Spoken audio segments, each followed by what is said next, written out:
Muummee maal irraati kan ibsamu? New generation. New generation. Sammuu kee kana gurguruu danda'u qabdi. Maal suka kaasii raayyaa ittisa biyyaatti makamuuf? Hin jedhu? Raayyaa ittisa biyyaatu hin taane barumsaan san baradheen argachuun barbaada malee raayyaa ittisa biyyaa miti.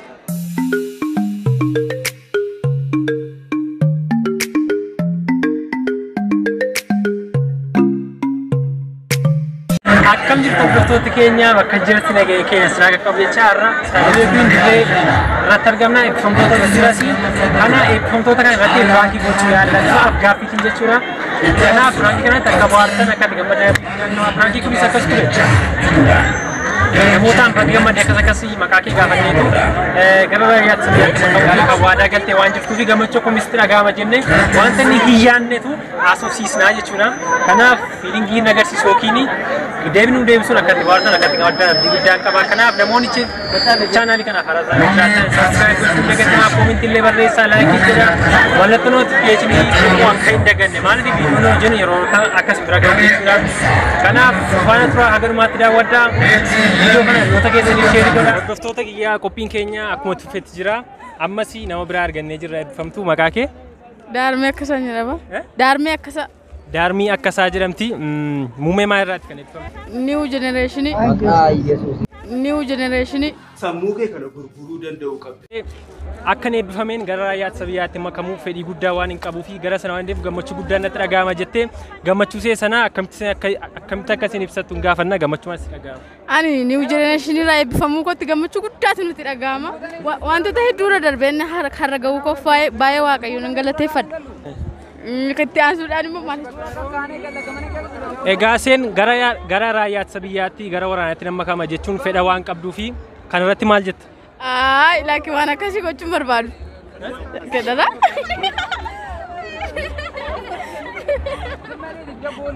As galagali kai. Maal si dhagahama? Laakiin ana waan akkasii gochuun barbaadu.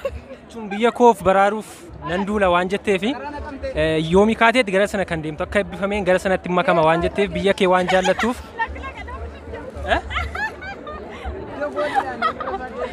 Dhugaa waaqa jedhan akkasii jedhu. Jedhu kottu kaa irratti. Lakkeessuun dhaabbadha. Eeshi gammachuu akkamitti dhagahama gara sanatti makamuuf? Gammachuun qabu. Ayyo hordoftoota kiyyaa qophiin keenya akka tuffetti jira. Obboleettii keenya gaaffii gaafachuuf jechaa jirra. Maqaa kee? Shubee Alamuu jedhamti. Muummee maal irratti? Biizinasii dhagaa kan isin eebbifamtee asii eebbifamtee qabaateen gara raayyaa ittisa biyyaa yookiin biyya koof nan duula jedhuuni waadaa galtee jirti gammachuu akkamitti dhagahama? Akka maatu kakaase gara asii eebbifamtee baatee gara raayyaa ittisa biyyaatti makamuu keeti. Eebbifamtee baatee gara raayyaa ittisa biyyaatti makuuf maatu kakaase? Maal jechuudha kun?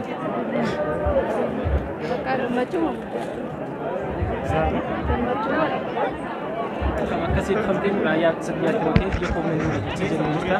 Kanaaf akkamitti waadaa kana galuu dandeessi? Why are you running? Why are you running? Kan isin eebbifamee baheen biyya koof waadaa seeneerraa biyya koof nan duulaa gara raayyaa ittisa biyyaatti nan makame jechuudha kan isin waadaa galaa jirtu. Kanaaf gammachuu akkamitti dhagahama?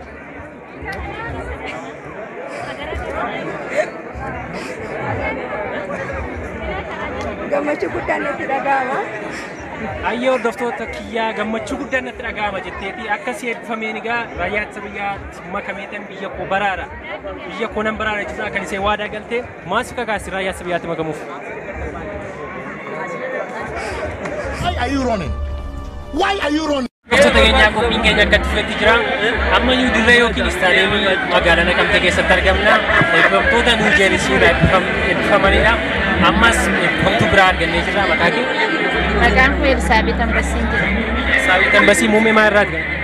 Muummee Ikoonoomiksi. Ikoonoomiksi irraati kan isin eebbifamtee asii eebbifameen jaala biyya koo irraa kan ka'e gara raayyaa ittisa biyyaa yookiin waraanaatti makame jechuudha kan isin waadaa galtee jirtu. Kanaaf gammachuu akkamitti dhagahama? Gammachuu guddaadha. Akkam gara raayyaa biyyaatti makamuuf maal si kakaase? Gara raayyaa ittisa biyyaatti makamuuf maal si kakaase?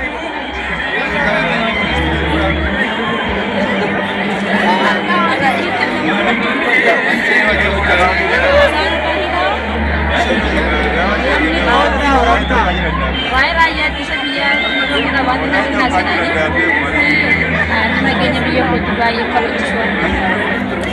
Akka immoo namoota amma taseeffamtee gara maatiituun gahii raayyaa sabiyyaa yookiin duratti makama jettee namoota kaaniif ergaa maayee dabarsiste namoota callisanii bakki keessa magaalaa keessa oolan jiru ati immoo itti baatee gara sabiyyaatti yeroo kamtu namoota baay'ee fakkeenya guddaa taata isaaniif dhaamsa akkamii qaba? Egaa isaaniifis lafa hin taane jabla keessanii dabarsinaa kutaa biyya keessanii biyya keessan kennaa of kennaa zimteetti. Amma yoomi dhagaa kanitti gara leenjii kana fudhachuutti deemtu yoomi keeti? Ammuma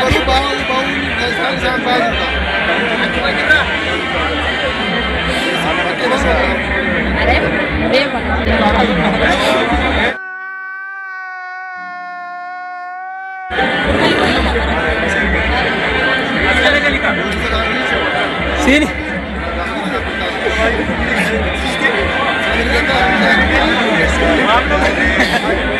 Kenya qophiin keenya akka tufetti jira. Ammayyuu eessifamtoota New Generation bifoonni waliin jirra. Maqaa keessa? Akkaalin Taaffasee jedhamu muummee maalirraa? MIS irraa kan isaan eebbifamanii jaala biyyaarraa kan kaa'in dhagaa kan isaan amma akkan eebbifameen gara waraanaa yookiin gara raayyaa biyyaatti dabalameetan biyya koo baraaraa waan jiru kanaaf gammachuu isaatti dhagaame waliin dhaggeeffanna. Wanta nuti ani eebbisamuu kootiif nan gammada. Siyaasaalee walmaan hin beeku. Siyaasaalee walmaan hin beeku. Garuu kanaaf gahuu kootii immoo nan gammada. Gara asii baatanii gara waraanaa yookiin gara raayyaa ittisa biyyaatti makamuu keessaniif gammachuu akkamitti dhaga'ama maatu isin kakaase gara sanatti makamuuf immoo? Raayyaa ittisa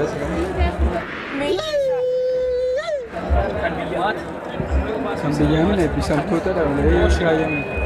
Akka eebbifamtanii akkana si been gara raayyaa ittisa biyyaatti makameetan namoota warra mana ta'anii warra hojii dhabanii bakka keessa jiranii fakkeenya guddaa ta'a jechuudhaan gara raayyaa ittisa biyyaatti makameetan biyya koof baraara yookiin biyya koo badisarraa oolcha jechuudha kan isaan waadaa seenaa jiranii.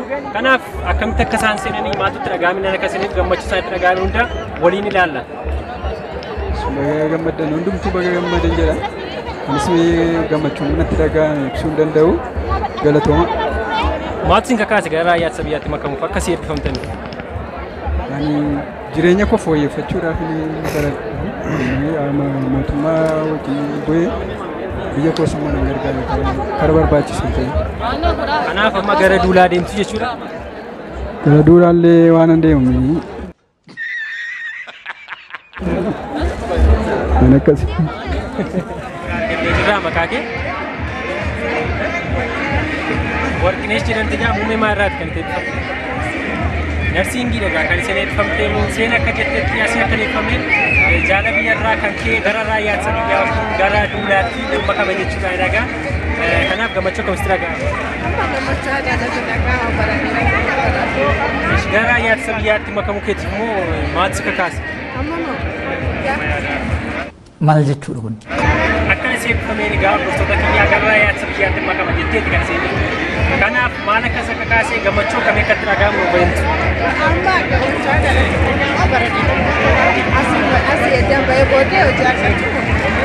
Akkam gara raayyaa ittisa biyyaatti makamu? Waadaa galtee turte raayyaa ittisa biyyaatti makamu? Biyya keef wareegamachaa jirta, biyya koof wareegamachaa jirta. Kanaaf maal si kakaasiste akka mana si eebbifamee ta'e fakkeenya namoota guddaadhaaf namoota biraatiif fakkeenya ta'uudha kan jechaa jirtu. Kanaaf warra kaaniif dhaamsa biraa maalii qabda? Kee kana raayyaa biyyaatti makamu ergaa maalii dabartan? Akka hojii baratanii sadarkaa tokko irraa jechuudha. Biyya keenya akka biyyoottis akkamis fakkii kana gara raayyaa ittisa biyyaatti akka namni makamuuf immoo dhaamsa maalii qabda? barbaada akka dhufanii fi namni hunduu hamaatii kana baratee jechuudha. Gara raayyaa ittisa biyyaatti?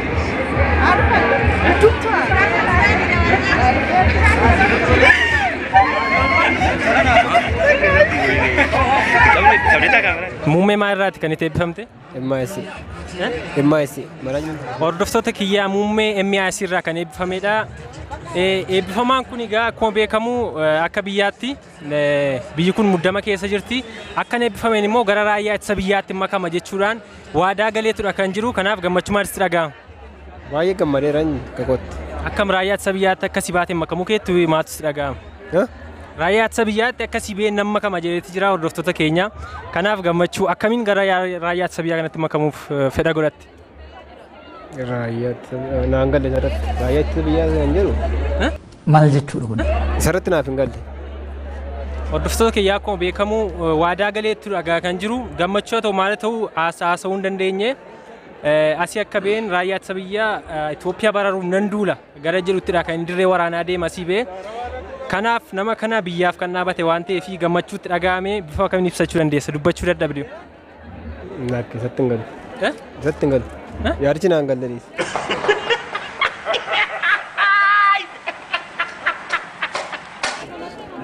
Maas dhaga'ama raayyaa ittisa biyyaatti makamuu keetiif akkasii baateen. Raayyaa ittisa biyyaatu hin taane barumsaan san baradheen argachuun barbaada malee raayyaa ittisa biyyaa miti. Galuun barbaadu. Kan qoose qoosaa ture haa jechuudha baga gammadde ishii qoosaa dhumaaf. Ishii firaakii ture ishii.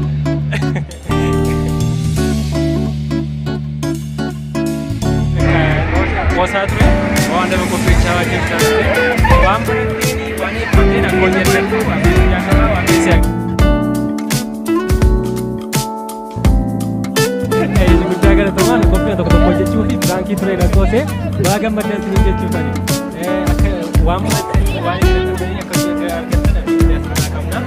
Yaa rabbi sinaa keessa. Rabbi sinaa keessa qoose.